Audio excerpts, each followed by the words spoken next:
Welcome to This Jungian Life. Three good friends and Jungian analysts, Lisa Marciano, Deborah Stewart, and Joseph Lee, invite you to join them for an intimate and honest conversation that brings a psychological perspective to important issues of the day. I'm Lisa Marciano, and I'm a Jungian analyst in Philadelphia. I'm Joseph Lee, and I'm a Jungian analyst in Virginia Beach, Virginia. I'm Deborah Stewart, a Jungian analyst on Cape Cod.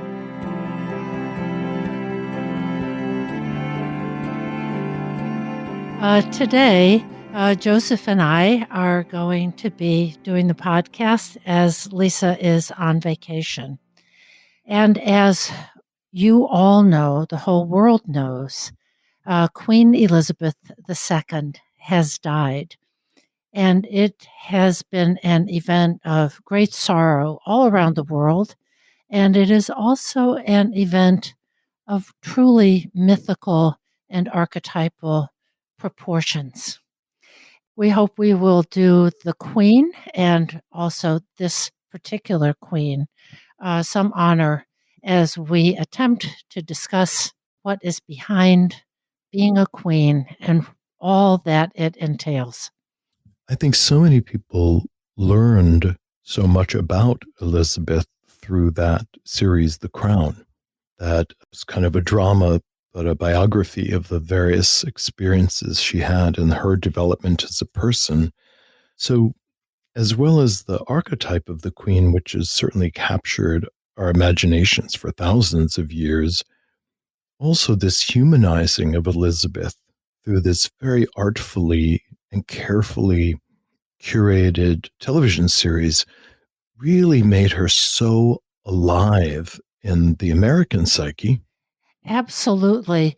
We got to see through all kinds of media stories, reporting, photographs, travels, fictional things like The Crown.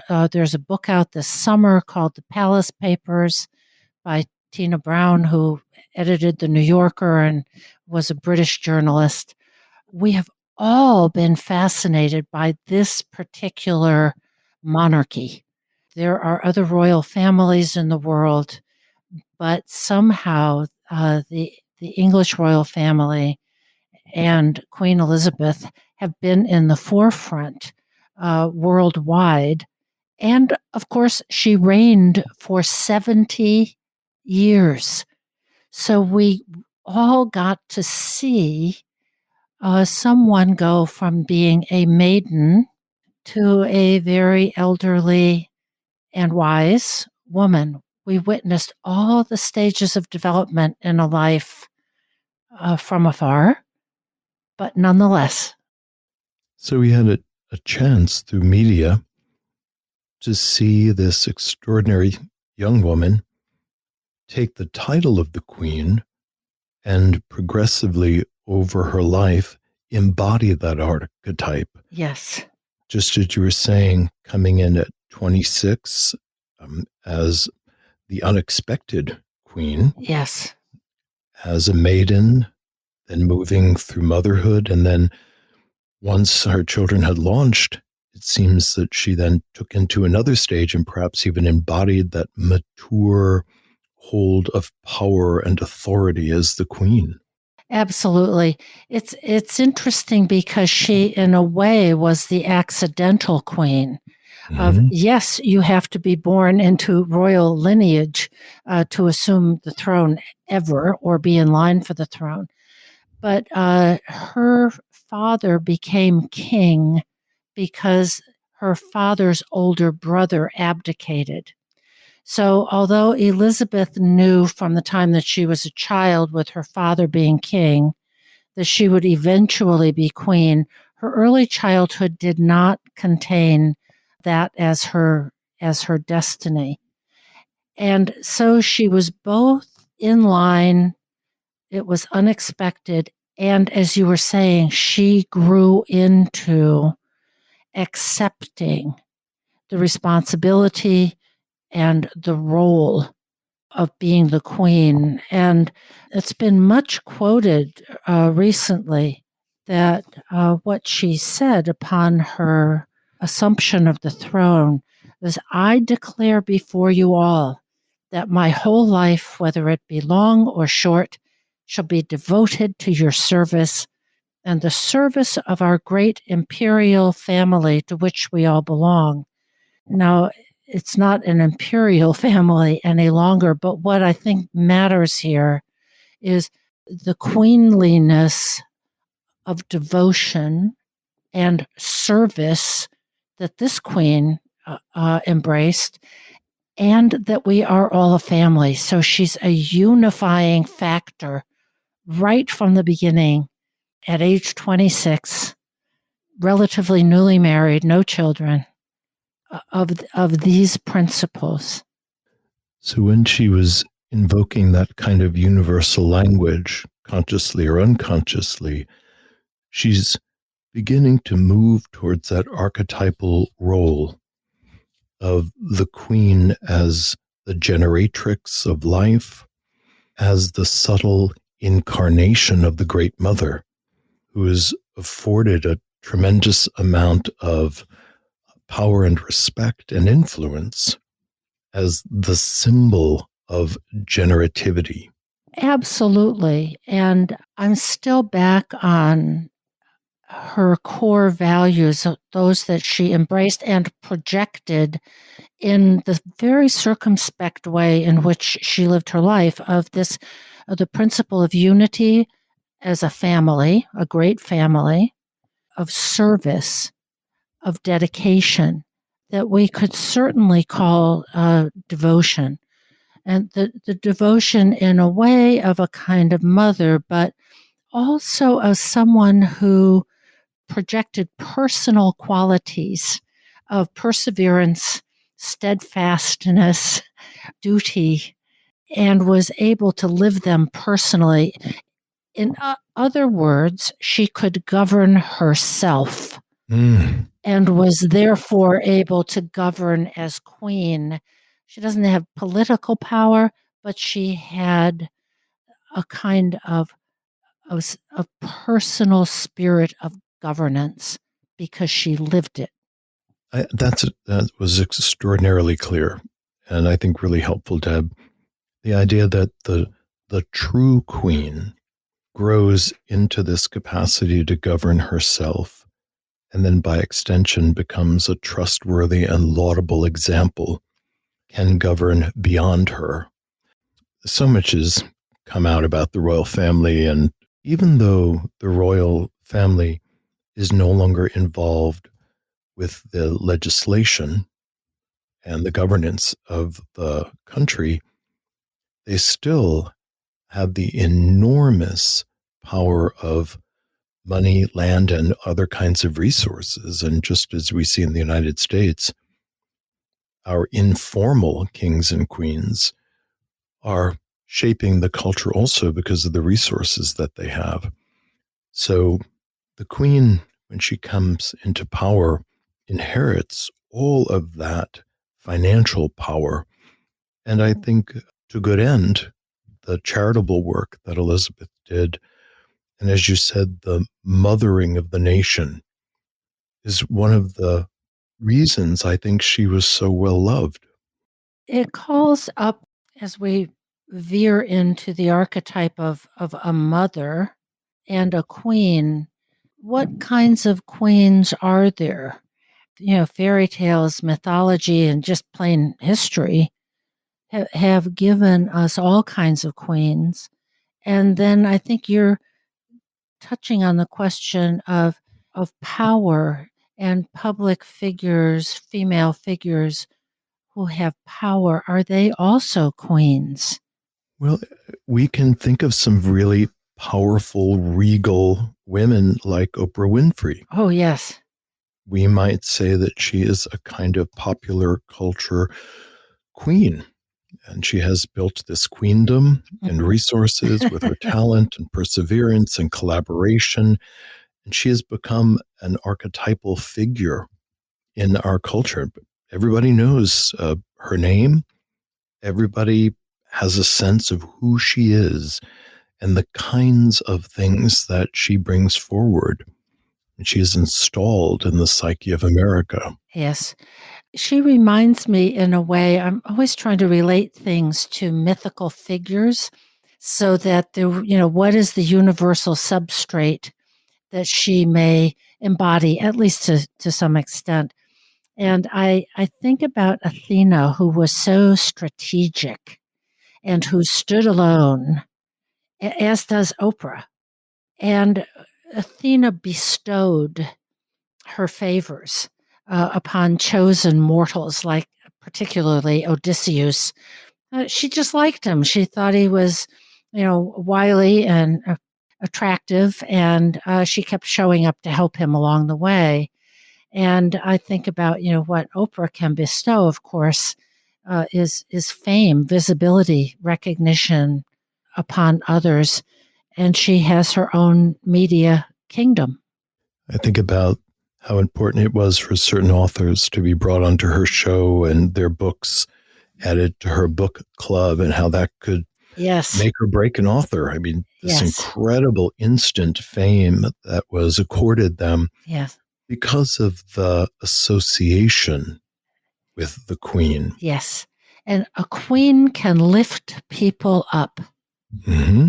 And of course, Queen Elizabeth and many another queen, but can give you a title, can give you a knighthood. And there are a series of other commendations that the queen can bestow. That some part of her royal power can enter into or around another person and elevate them. So that's an interesting use of power. It's a ceremonial power, versus giving someone money or political standing. But it matters to be seen, to be celebrated, to be recognized in this way with media coverage or special knighthood or some other kind of title. I'm still on this idea of what kinds of queens are there and what are the mythological substrates that they offer us. My favorite queen is Eleanor Roosevelt. She did not have a regal presence. So she's an altogether different kind of image of a queen. And I remember even as a child being taken by her and her energy, and she was not beautiful, but she worked hard and people loved her. And I remember a cartoon. It sticks with me from when I was a kid, of a couple of coal miners down in the mine with their helmet lights on and looking up, and someone's in the passageway coming down the tunnel. And one of them says, "Oh my God, it's Eleanor Roosevelt." So there was something about Eleanor Roosevelt as a companion to the common man, and the compassion in a matter-of-fact way that she had as a kind of earth mother. That's my sense also, that there is something so accessible about her and so welcoming. And that, just as we were saying before, that when Eleanor Roosevelt would visit, that something would be bestowed psychologically on the place that she went or the people that she was talking to. And it brought a kind of national attention and perhaps even legislative attention to the plight of various people that she took an interest in. Yes. And she understood that she could focus the attention of the collective. And where the queen focuses her attention, all eyes turn. Yes. Archetypally. Yes. And whether that's a modern queen like Oprah, a political queen like Eleanor Roosevelt, or the Queen of England, or Princess Diana, who was not a queen, but she still was an example of a royal who was going to the bedside of AIDS victims at a time when people were just terrified and weren't extending the adequate attention to the tragedy. Mm-hmm. So again, the ability of the queen, these women in power to focus the eye of the collective and thereby mobilize the collective. That is an enormous power. Yeah, you mentioned Diana, who was the archetype of the princess, the maiden. Mm-hmm.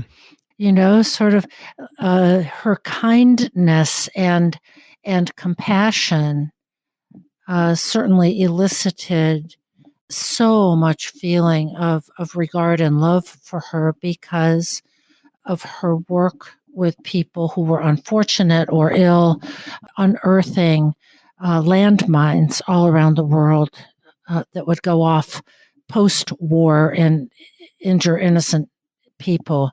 So there's an interesting contrast is the princess, the Kore, the maiden, who is overwhelmed, in Kore's case, by Hades, who abducts her down into the underworld, and Diana seemingly, abducted by forces that she couldn't quite embrace or activate in herself. The archetype of the queen was almost corrosive to her psychologically. Yes. And of course, we have to go back to Elizabeth I, who was the virgin queen, did not marry, daughter of Henry VIII. And you can see in all these images of her big ruff around her neck and sometimes with a crown on her head and often sort of powdered and very, very white. And she intuitively realized that she needed to tap into a myth, a mythological theme, in order to really activate the archetype in her kingdom, that she was married to her country. Yeah, she really represented the Queen of Heaven. And even though the Church of England had separated from the Catholic Church, but she still understood, I suppose, that the archetype of the Queen of Heaven was still alive in the psyches of her subjects and in the psyches of most people in Christendom, at least. And in that regard, she corresponds in the tarot symbolism to the Queen of Wands.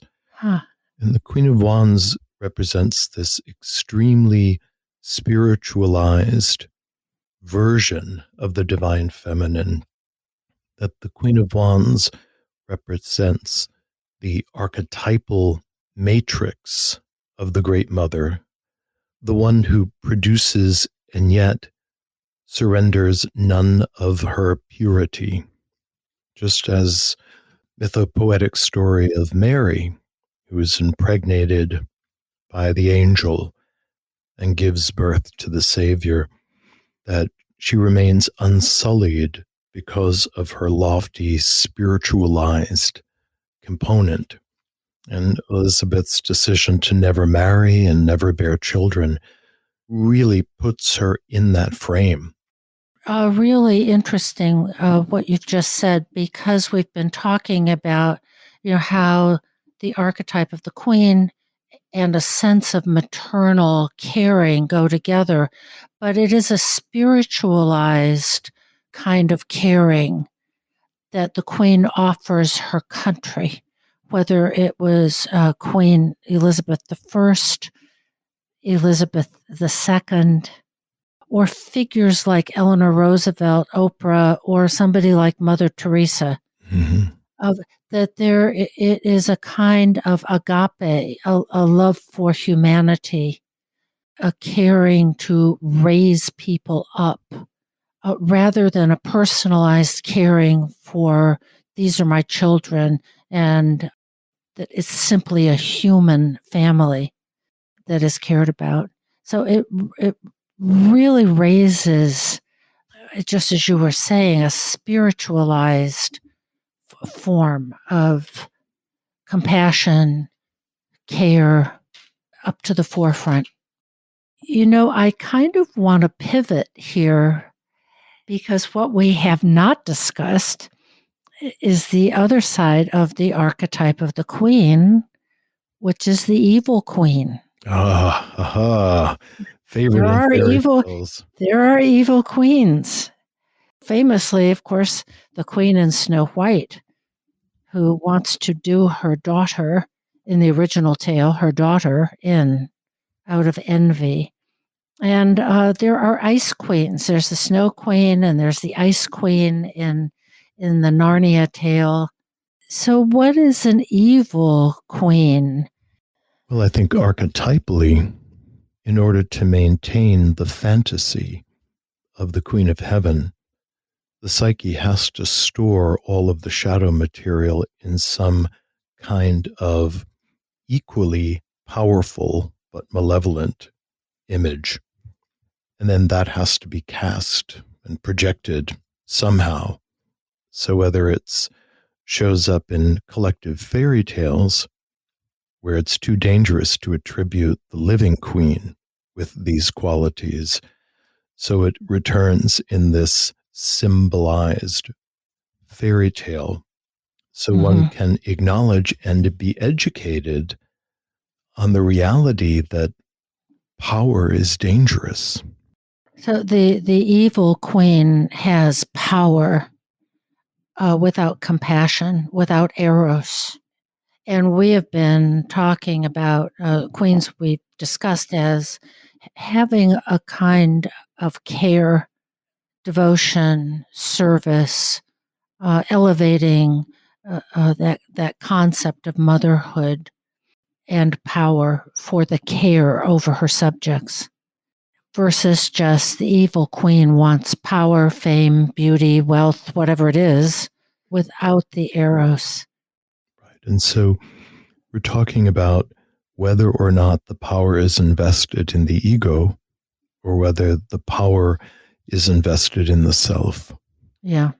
And undoubtedly, when somebody is elevated to these extraordinary archetypal roles, it's very easy for the ego to identify with the powers of the self and arrogate certain things to themselves. And I like you bringing in the self, that the queen is in service to her subjects, but also, hopefully, in service to the self, to something greater, a principle that overrides her ego and to some extent, mere, if I can put it that way, human concerns. But I also like what you said about how, in order to have, the all good symbolic queen, that the shadow has to go somewhere. And it could be represented as evil queens in mythology. But I'm thinking about how it manifested in the reign of Elizabeth II with the tabloids in England that are famously ferocious in their looking at, photographing, gossiping about, and really no holds barred attacks on members of the royal family, and that they may serve a compensatory function for the elevation of royalty with this sort of symbiotic relationship where the shadow shows up in the tabloids. Yes, that there's something inside of us that makes us want to ferret out the shadow. And perhaps there's value in it in as much as when all of that positive power is afforded to the queen or to any role, it unconsciously cultivates an enormous amount of fear and envy, both of which are very uncomfortable. And the individual or the human spirit then has to figure out what to do with all of that disowned energy and trying to humanize these legendary figures by digging up their human foibles is a way of making the archetype less frightening. Now, people tend to forget that there's a human being on the other side of those scandalous accusations who is hurt by these efforts. But I can understand how, in this need to keep things balanced, That there's interest both in the darkness and the light. And in what you said is the human part of the archetype. And I'm sure, I know this is carefully managed by the stewards of public relations in the English palace. But how to humanize the queen and let her be seen as a person without losing the mystique. And I think that's, we do want to ferret out the shadow, and the tabloids have done that. And we could see in Elizabeth II a lot of our human realities mirrored in her family and all of the things that happened between Charles and Diana, and her daughter Anne is divorced, and Andrew has had his scandals. But that, yes, she is a human being like all of us. And I think it's probably fair to say all of us have had our family trials and tribulations. But I think what goes full circle to Deb, something you said before, that in the midst of all that, at least the way she's portrayed in the public, is that she was so beautifully skilled at governing herself in the midst of all of this turbulent, uncomfortable, perhaps scandalous material. And that every time she showed up, seemed poised, she seemed alert, she seemed skilled and regulated and unruffled by what was happening around her. Now, we don't know whether that was staged or not, but it certainly had this reassuring effect, I think, on the national psyche.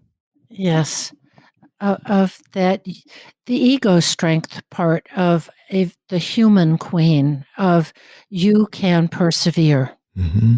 You can keep putting one foot in front of the other and just keep going.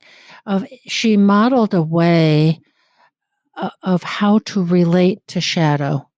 And I remember it was early in the 1990s when all kinds of difficulties with her family, sort of hit the tabloids, and she called her annus horribilis, her horrible year. But she kept going. So the shadow was not denied. It was not disowned. It was out there in all too public display, thanks to the tabloids. But she kept going and didn't identify with it in the sense that it didn't possess her. It didn't overwhelm her. And it was, I think she has always imaged a kind of relationship with shadow, and the relationship between ego and shadow of, yes, there it is, and here am I, and now I have a duty to perform. And this goes to that aspect of the archetypal feminine, which we see in the Pietà, the power to bear. Oh, that's lovely. Bear sorrow, bear grief, the power to hold. And it's easy to imagine that Elizabeth was embodying, demonstrating that capacity, that archetypal capacity. Mm-hmm. That's really beautifully said and so poignant. The power to bear it, of that these are the things we cannot control. Our children grow and become and live their lives as they do. And as parents, we feel it when one of our grown children has to divorce, Mm-hmm. and how that will affect our grandchildren. When one of our grown children falls into a lifestyle or a habit or some situation that just makes us heartsick, it is very like the Pietà of how do we bear it? And she certainly exemplified that. That ubiquitous British attitude of Mm. keep calm and carry on. That's right. It's so simple, so common, but to be able to regulate, to be able to not collapse under the extraordinary circumstance. So the idea of the queen is also extended or projected into nature. And we hear a lot about queen bees and how they both create and organize the hive. And the idea of the bee and the hive is a symbol that shows up in Freemasonry. It shows up in royal symbolism throughout Europe as an almost idealized model of a cooperative queendom. A cooperative and harmonious kingdom. Everyone knows their place. Everyone knows their job. We had a friend who kept bees, and it was fascinating to watch him go out and tend the hive. And I used to like to just watch the bees flying in and out. That you don't really know what's going on in the inner sanctum of the hive. He could lift one of the boxes off. The modern hives are boxes with layers, and could harvest some of the honey. But in a way, the queen is forever invisible in the heart of the hive, being generative. And the source of the magic, the life of the hive, depends on her. If the queen bee dies, the hive collapses. Right, that it collapses in terms of just the dispersing, that the queen bee emits these various pheromones that instruct the community as to their roles and priorities. And if the influence of the queen dissolves, then the organizing factor of the hive disperses. It speaks to how powerfully important it is to have that archetypal organizing influence. It is the center, which goes back to the symbolism of the self that you mentioned earlier. That the queen bee is a wonderful depiction, image of the self. Something mysterious at the center organizes everything. And so, no wonder it's been the symbolism of royalty, at least in Western cultures, for many, many years. And so, this archetype shows up in nature, it shows up in the imaginations of human beings, and something about it compels us to manifest it. So, we have these fantasies of non-hierarchical systems, which is very potent right now in the collective. And yet, nature suggests that we require certain kinds of archetypal images to inform the roles in our cultures in order to activate that archetypal layer in the psyche, which encourages us to organize in communities under a certain set of laws, beliefs, values. And it's our consistent loyalty to the systems that allows a civilization to exist. You turned my mind toward how we try to activate the archetype of the queen here in this country where we don't have royalty. And I'm thinking about homecoming queens. Oh, yes, yes, yes, yes. And now we call her Miss America, not Queen America, but there is a coronation there. And so there is something about being a queen and being crowned and paying a kind of homage through what we crown as a young woman in her beauty and in her becoming, whether it's Miss America, the homecoming queen, or in not so ancient times, something like the Queen of the May. Something needs to be crowned as in a spirit of becoming. And also the embodiment of a thing. I think about Yeah. the peanut festival we have in North Carolina, and there's the peanut queen. Is That there really? there Okay. all these kinds of attempts, to lift and evoke Yeah. a certain kind of regal hierarchy. So, homecoming queen, the peanut queen. Well, I mean, if you just type it in, it shows up in all these different kinds of contests.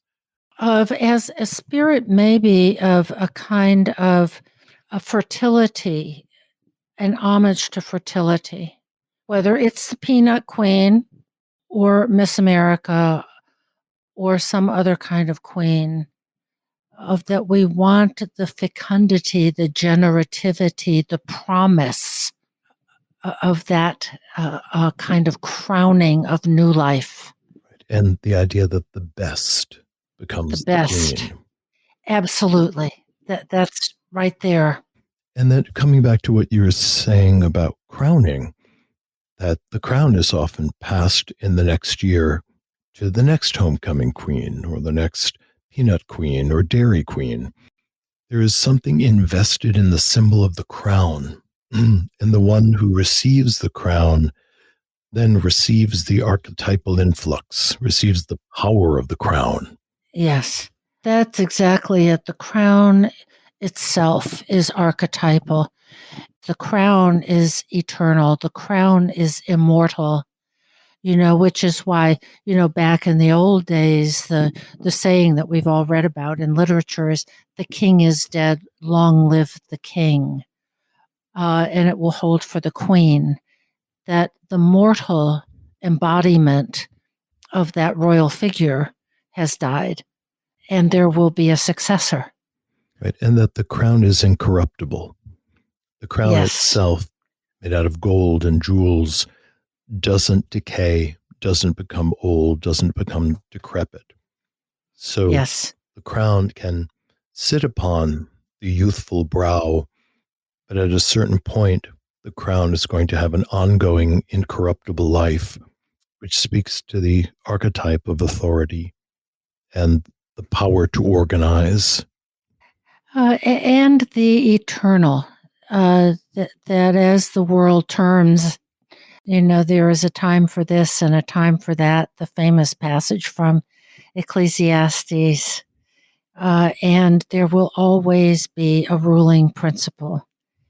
We project that onto a human being, and all of the ceremony and ritual of royalty and the symbol of the crown, and the Queen Elizabeth's crown that she inherited and will now go to her son King Charles, is quite an elaborate and very heavy, physical ornament.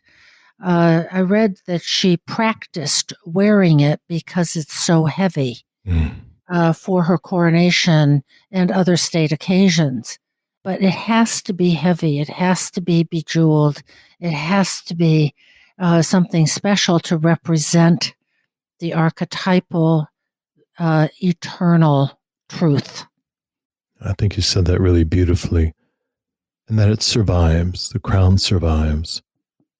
I would like to step into, how is a queen different from a king? They both represent a rulership and a ruling principle, but there is something about the feminine as an objective category, objective archetypal characteristics. The feminine and the masculine, the king and the queen, represent really very different aspects of rulership. Sure. I think that the pairing of the king and the queen, which is thought of as the uniting of opposites, allows something to incarnate. So in Jung's work, where he writes about the rosarium woodcuts, which are these alchemical plates, there's a starting point where there's a king standing on a sun and a queen standing on a moon. They refer to each other as Sol and Luna. That begins first as a kind of estrangement and then as a kind of love affair. and then through the disrobing and the descending into the alchemical substance, they merge and come back to life as a new thing, which is an amalgam of the opposites. So the king and queen represents these archetypal masculine and feminine, the archetypal father and the archetypal mother. And on that realm, that the queen manifests the seed ideas of the king, that the king, as a symbol of the ego, can generate all kinds of concepts, ideas, generate images and possibilities. But it's the feminine principle that encloses those things in actions and forms and makes them concrete and tends to these concrete manifestations of abstract ideas. And that meshes well with Jung's idea of the soul.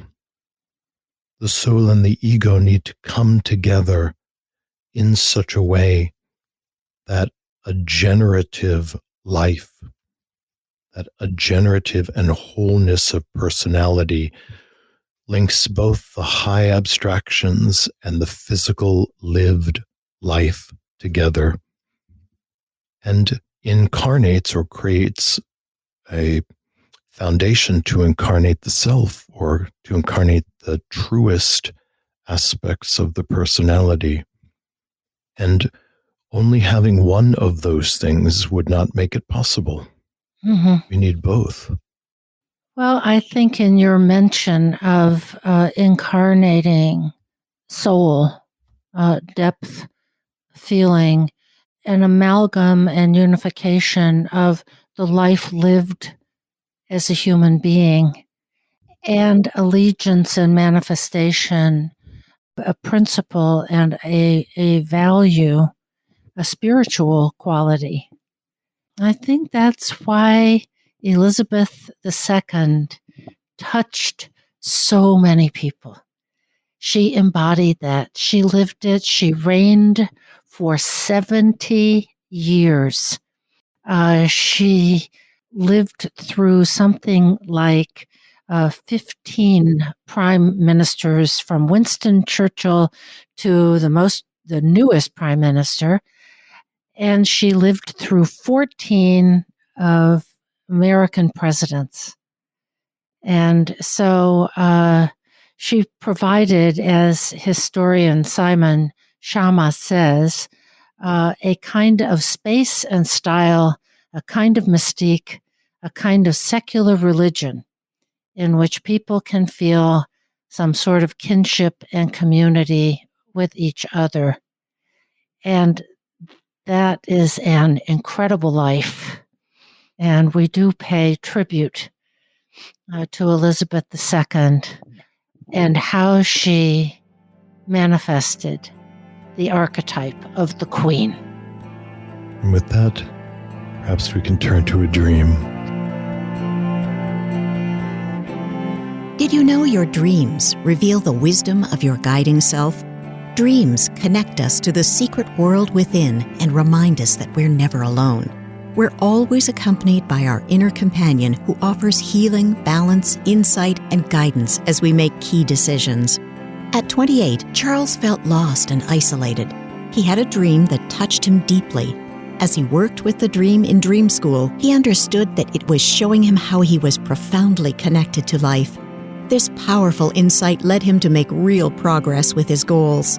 During Dream School's 12-month transformational program, you'll learn to harness the power of your unconscious wisdom, decode the language of metaphor and symbol, discover mythological motifs that shape your life, reveal unknown facets of your personality, unlock the door to inner wisdom.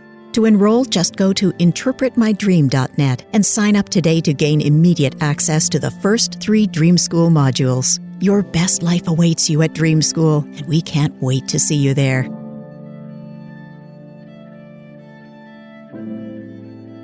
Our dreamer is a 52-year-old female who's an educational psychologist. And here's her dream. I am in the passenger's seat in a car with my partner. He is driving and seems anxious about something, talking and gesturing, but I can't remember what he said. We are going uphill on a tarred road. It is an unfamiliar setting. Suddenly, a bird flies into his side window. He quickly opens the window and shuts it close again, tearing one of the wings off the bird. I'm shouting at him, "You've broken its wing," as we watch the bird fly away with only one wing. My partner is startled and I am very sad and shocked, and I wake with this shocked feeling. Part of the context she shares is that both of her children have left home recently. She was very close to the youngest one, who now seems to be pulling away from her, which is natural in as much as he's 22 years old. She says that she's having some problems in her intimate relationship, and although her partner is not abusive, she often dreams that he is. He does seem emotionally distant to her. She used to be good at writing, but has lost the inspiration, and she misses being creative and playful with words. She adds that her main feelings in the dream are apathy, shock, and sadness. It's just a little dream, but the image of the wing being torn off the bird is so intense. I'm also aware, right, to kind of take it from the top. She is in the passenger seat in a car. So she's not literally in the driver's seat. And we use that all the time as a phrase of who's in the driver's seat. And her partner's driving seems anxious. And then this, violent and even just hearing you read the dream, upsetting image of a bird flying into the car and its wing being torn off. But I think we have to look at this dream, since she says that her partner is not abusive, but she has basically negative animus dreams, as a depiction of her internal dynamic. So we often look at dreams sort of from an objective point of view, which is this a commentary on something in the outer world about a real world person and the relationship? Or is this a commentary on an inner relationship that is being imaged as your partner? And I think we are in the subjective or inner world significance of this dream imagery. I absolutely agree that when she talks about frequently dreaming of her husband being abusive or misbehaving, and yet the actual husband is not, we're in this world of the negative animus, that she has an inner male figure who's borrowing the mask of the romantic partner, who is demonstrating how it behaves when something is trying to communicate with the personality. And it seems to me that the bird being torn apart and then fleeing is part of her writing block. It's an interesting interpretation and take on it. I'm still back at the beginning. She's in the passenger seat and they're going uphill, and it's an unfamiliar setting, which does relate to where is her creative energy. Something is unfamiliar, and that might be just what you said, that it's her creative energy that's not known or just unfamiliar. And then I think about the bird flies into his window, and what is a bird? And how might that also relate to the creative energy that she says is blocked in her?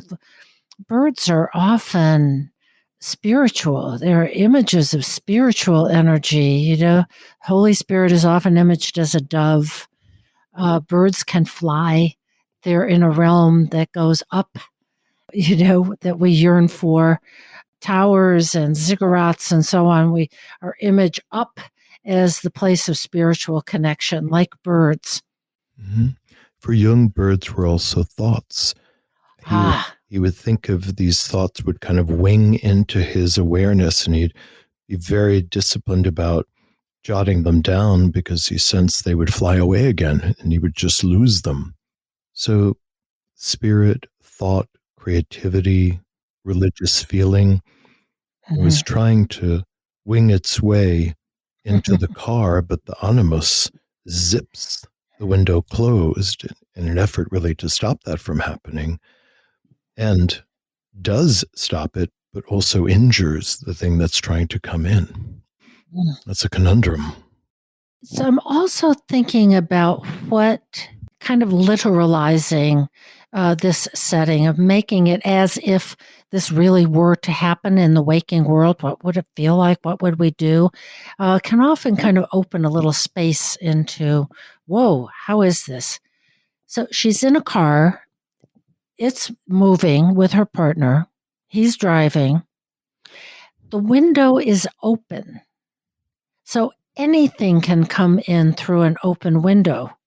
And when the bird comes in, he shuts the window, or this part of her psyche shuts the window, which is a very interesting action to take that actually this would not be possible in the natural world. It would not be possible to raise the window quickly enough.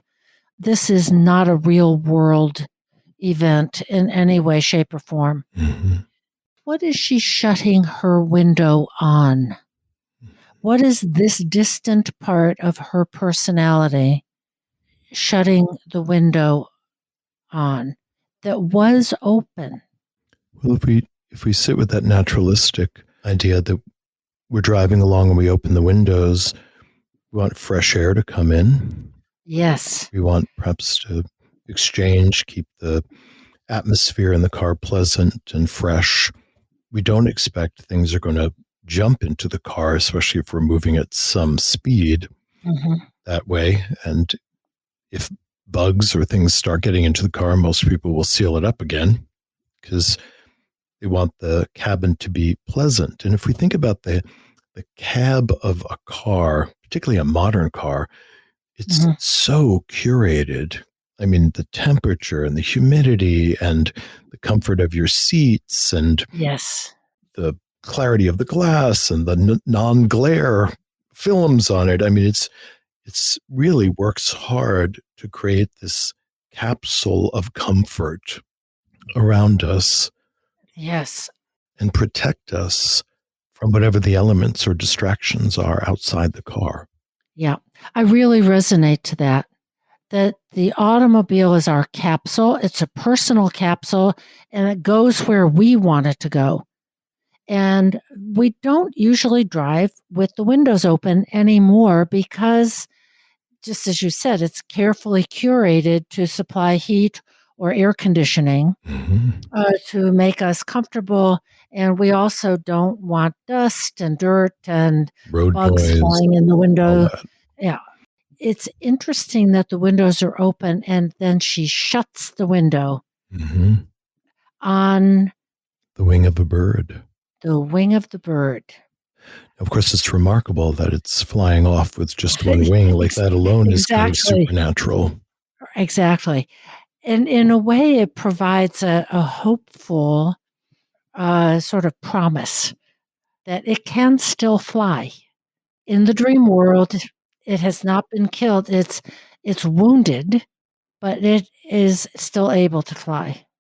So she's been given this glimpse into the way that whatever the bird represents is kept away from her or kept away from her conscious mind. Yeah. But thank goodness it still has an ongoing life in the unconscious. And the question is whether or not it's going to come back or whether or not she can discover what this potential was from this visitation. But I want to come back to this idea of the obstructive animus. You know, this is something that Lisa really is articulate about, and I know I'm not so much. Well, pretend you're Lisa. There we go.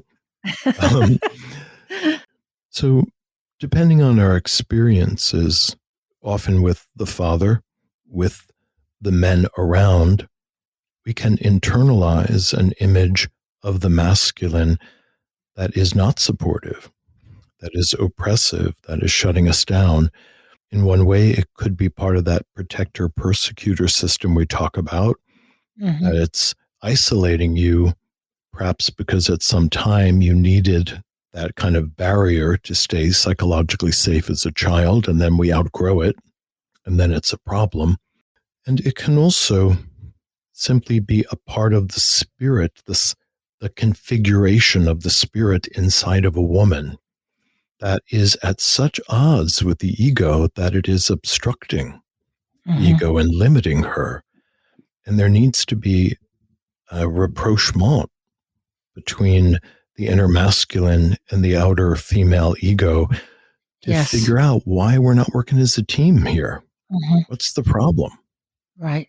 As some part of her is driving the car, is in literally the driver's seat, and is obstructive. I'm also aware that she is at a stage of life where her children have both left home. And this is a really important, challenging, and, if we use it correctly, promising time of life for a woman. A certain kind of role is officially over, of being a mother, putting other people first, of what do the kids need, who needs to go where, who needs to stay up late talking tonight, what kind of favorite food do I need to buy? That there is a place now for a woman to really claim her inner opposite, her energy, her own energy for life, her own will. I read someplace that it's called postmenopausal zest. And that's a phrase that always stayed with me. So, I'm imagining that, here she is at age 52, plenty of health, life, energy, zest. And now what? What do I do with that? That she is now, in some sense, the driver of her own life and needs to be able to claim her own creative energy. That could be for any woman. It could be anything. It could be, planting a garden. It could be traveling. It could be all kinds of things. But where is your own energy that is not tethered to the care, tending, feeding, befriending of others? And how do we get in the driver's seat? So that seems like an important developmental place right there at midlife, is for this dreamer to set a course. And one of the reasons that the anima or the animus or an unconscious factor is setting our course for us is that the ego has not defined a course. I mean, she's in a transition. The kids have left home, the career's, in flux, the relationship's in flux. And so when we're in that swimming, unsure place, that makes us perfectly vulnerable to one of the complexes, just taking the reins and starting to hit the gas pedal. So one solution is for her to decide on a few things she wants. It's not everything that you want, or it's not even the holy grail of wants, but really discriminating and defining some things that she wants and that she can work towards. And that's a way she can kind of shift into a more conscious driving of the car. Yeah. And also, as we know, all of these archetypal qualities are bivalent, of how to access the positive side of the animus that wants to go and do and create and achieve, and all of those positive kinds of qualities. And just to parse this a little bit, it may not be so much of what am I going to do that's new and creative, whether it's writing or planting a garden, as much as a shift in inner attitude. A new attitude has to be born that can infuse what we are already doing with new energy, life, and creativity. So, I mean, that's definitely maps out, a constructive trajectory. I'm thinking about the whole idea of animus possession that Jung wrote about, which I think gets a bad rap because I think it's exaggerated in some ways. But when the animus is too much in charge, a woman can lose contact with the power of her own feminine soul. She can lose contact with her instincts. She can lose contact with her body. She can lose contact with her intuition. And then the animus actually becomes a kind of encapsulating and limiting energy, and it can cut a woman off from her instincts. And in that regard, she winds up not being sure about what her guiding principle is.